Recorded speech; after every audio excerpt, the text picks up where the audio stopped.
Magandang hapon po sa inyong lahat mga kabukid. Sa video nga pa lang ito ay mga alas 4:30 na ng hapon. At tuloy-tuloy pa rin ang aming pag-aani sa mga nakadapang palay. At nakipagpatintero na kami sa panahon. Kasi nagbabadya na naman ang kalangitan na siya iulat. Pero sige, push lang. At sabay usal sa puso at kalooban na ulan naway iyong ipagpaliban.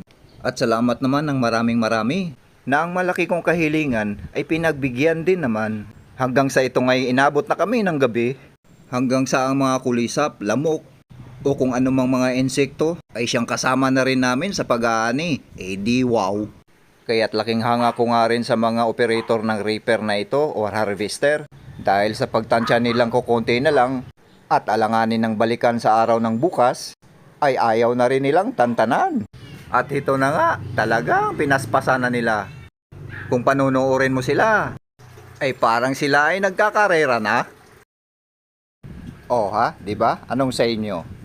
So sa awa naman ng Diyos, kami po ay nakatapos. 8:30 nga ng gabi, kami na nga ay nagsiuwian na. Maraming salamat sa inyong panonood. At sana sa susunod na anihan, mataas na ang presyo.